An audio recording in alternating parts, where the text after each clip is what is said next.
গতকাল 17 অক্টোবর 2025 জুলাই সনদ স্বাক্ষরের একটি গুরুত্বপূর্ণ দিন।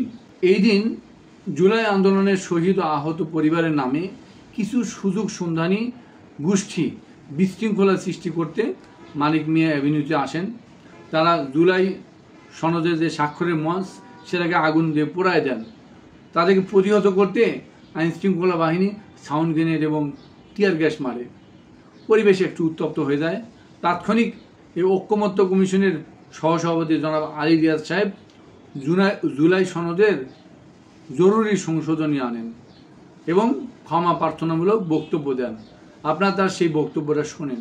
জাতীয় ঐক্যমত্য কমিশনের পক্ষ থেকে প্রথমে আমি আপনাদের কাছে আন্তরিকভাবে ক্ষমা প্রার্থনা করছি।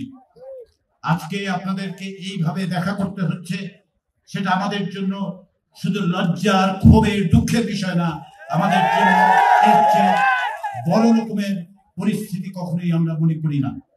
সে কারণে আবারও আমি বলি, জাতীয় ঐক্যমত্য কমিশনের পক্ষ থেকে আমরা আন্তরিকভাবে দুঃখিত, ক্ষমা প্রার্থী। যে জুলাই সনদের খসড়া দীর্ঘদিন যাবৎ বিভিন্ন রাজনৈতিক দলের নেতাদের সাথে বসে বসে এই ঐক্যমত্য কমিশন প্রস্তুত করেছেন, গতকাল সামান্য একটু গ্যাঞ্জামেই তাৎক্ষণিক এই আলী রিয়াজ সাহেব নিজের মতো করে একটা সংশোধনী আনলেন। এতদিন যাবৎ জুলাই সনদে শুধুমাত্র শহীদদের সুবিধার বিষয়টা উল্লেখ ছিল। আলী রিয়াজ সাহেব পরিস্থিতি শান্ত করতে জুলাই আহত যোদ্ধাদের যুক্ত করলেন। বিষয়টা এত সোজা, এত সহজে জুলাই সনদ সংশোধন করা যায়। জুলাই সনদের স্বাক্ষরের ঠিক আগ মুহূর্তে এভাবে ব্যক্তিগতভাবে সংশোধন করা যায়, কিন্তু তিনি তো করেই ফেললেন। আপনারা ভাবুন এটা কিভাবে তিনি করতে পারলেন। আমি এনসিপিকে ধন্যবাদ জানাচ্ছি যে তারা এই সনদে স্বাক্ষর করতে ওই অনুষ্ঠানে যায় নাই। কারণ হচ্ছে কি, জনাব আলী রিয়াজের কাছে এই জুলাই সনদের কোনো নিরাপত্তা নাই। তিনি যে কোনো সময় এটা কেটে ছেড়ে নষ্ট করতে পারেন। সামান্য গ্যাঞ্জামে যদি তিনি এভাবে যুক্ত করেন বা সংশোধন করেন, তিনি যা ইচ্ছে তাই করতে পারেন। বাকি গতকাল আন্দোলনরত যে বেসরকারি শিক্ষকরা তারা একটু শান্ত ছিল। যদি তারা জুলাই সনদের স্বাক্ষরের সময় ওই 45% বাড়ি ভাড়ার জন্য মাঠ গরম করে ফেলতো, তাহলে হয়তোবা এই আলী রিয়াজ সাহেব ওই স্বাক্ষরিত সনদও সংশোধন করতে করতে বাসায় যেতেন, আর বাসায় গিয়ে শিক্ষকদের উদ্দেশ্যে আবার জুলাই সনদের সংশোধনী পেশ করতেন, ক্ষমা চাইতেন, মানে যা ইচ্ছা তাই। তিনি তো আর রাজনীতিবিদ না, ছিলেন আজীবন আমলা। কর্তার নির্দেশে উল্টাপাল্টা করাই ছিল তার কাজ। যাই হোক, আমার আলোচ্য বিষয় হলো আলী রিয়াজ সাহেব গতকাল সনদের স্বাক্ষরের আগে কিভাবে এরা সংশোধন করলেন। তিনি কিভাবে জুলাই শহীদদের সাথে জুলাই যোদ্ধাদের যুক্ত করলেন। তিনি শুধু যুক্ত করেননি, তাদের জন্য আজীবন স্বীকৃতি এবং ভাতার বন্দোবস্ত করেছেন। তিনি কি নিজের পকেট থেকে এটা দিবেন নাকি জনগণের টাকা দিবেন? রাষ্ট্রীয় টাকা তিনি এক শ্রেণী মানুষকে ভাতা হিসেবে দেওয়ার ক্ষমতা তা কে দিয়েছে বলেন তো? আমরা জুলাই বিপ্লব করেছি এই ভাতা কোটা বৈষম্যের বিরুদ্ধেই। খুনি হাসিনা আলী রিয়াজের মতো ইচ্ছা মতো এক শ্রেণী ব্যক্তিকে 71 মুক্তিযোদ্ধা ভাতা ও কোটা সুবিধা দিয়ে আমাদের সাথে বৈষম্য করেছে। আমার মনে হয় এই আলী রিয়াজ সাহেবও খুনি হাসিনার ওই ধরনের কোনো একটা সুবিধাভোগী ছিলেন। খুনি হাসিনা নিজে মুখে তার প্রতিটা বক্তব্যে আপনি শুনে দেখবেন 71-এ 30 লাখ শহীদকে স্মরণ করেছেন। 30 লক্ষ শহীদের রক্তের বিনিময়ে অর্জিত স্বাধীনতা, 2 লক্ষ মা বোনের ইজ্জতের বিনিময়ে অর্জিত স্বাধীনতা।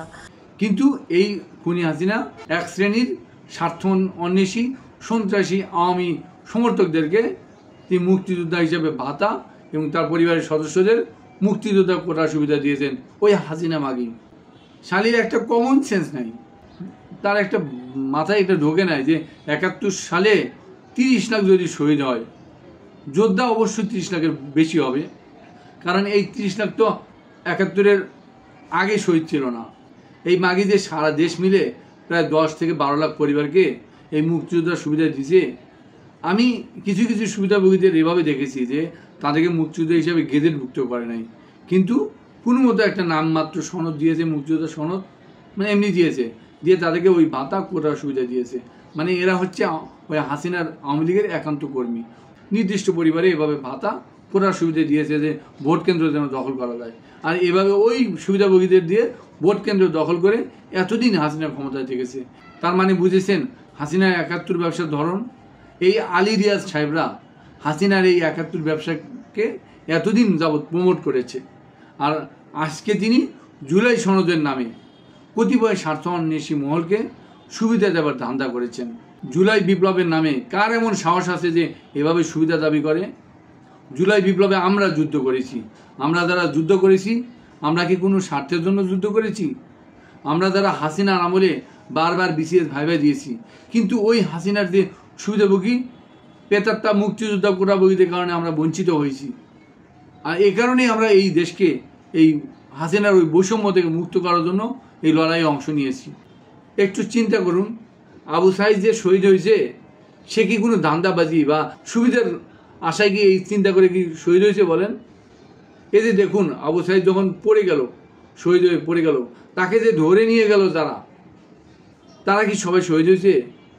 তারা কি কোনো স্বার্থ চিন্তা করে আবু সাইদের সাথে বৈষম্যের বিরুদ্ধে লড়াই করেছে?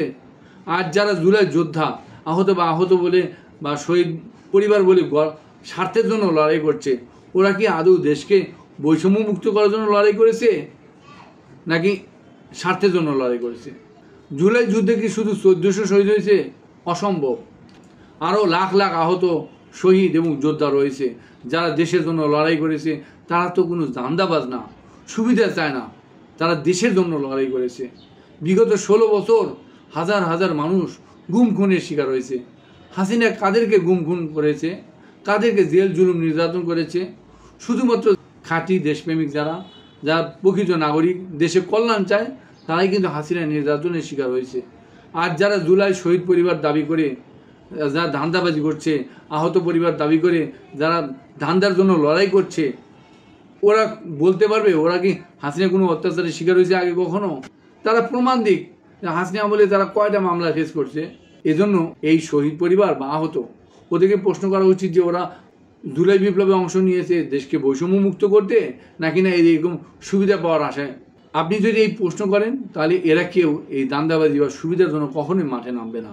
এজন্য সর্বপ্রথম যে কাজ করতে হবে, হাসিনার যে তথাকথিত ৭১ ব্যবসা সেটাকে বন্ধ করতে হবে। মানে ৭১-এ কোনো তালিকা, খেতাব, স্বীকৃতি, ভাতা বা মুক্তিযোদ্ধা কোটা কোনো কিছু রাখতে পারবেন না, কোনো থাকতে পারবে না। হাসিনা আমলে যারা ৭১-এর নামে বা আওয়ামী সুবিধার নামে যেভাবে সুবিধা পেয়েছে, মানে চাকরিতে ঢুকেছে বা সুবিধা নিয়েছে, তাদেরকে সেই সুবিধা বন্ধ করতে হবে, চাকরি থেকে ছাঁটাই করতে হবে। এটা আলী রিয়াজের মতো এদের দ্বারা এটা সম্ভব না। এরা ৭১-কে জিয়ে রাখবে যেভাবে, ঠিক উল্টো জুলাই ব্যবসা চালু করবে।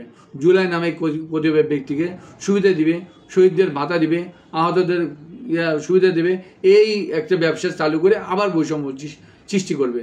মানে আমরা যে লড়াই করলাম, লড়াইকে চূর্ণ বিচ্ছিন্ন করে দেবে আমাদের উদ্দেশ্যকে। সবশেষে বলতে পারি যে আলী রিয়াজের হাতে জুলাই সনদ কখনোই নিরাপদ না।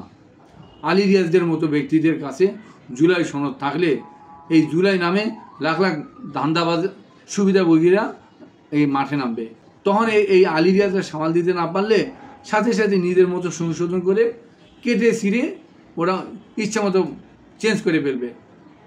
এই জুলাই সনদে আলী রিয়াজের যে সংশোধনী, এই সংশোধনীর মাধ্যমে জুলাই সনদ যেভাবে কলঙ্কিত হয়েছে, আর এই সংশোধনী সহ এই জুলাই সনদটা বাতিল করা উচিত। জাতির জন্য এটা কোনো কল্যাণ বয়ে আনবে না, এটা জাতির জন্য কলঙ্ক বয়ে আনবে। ধন্যবাদ।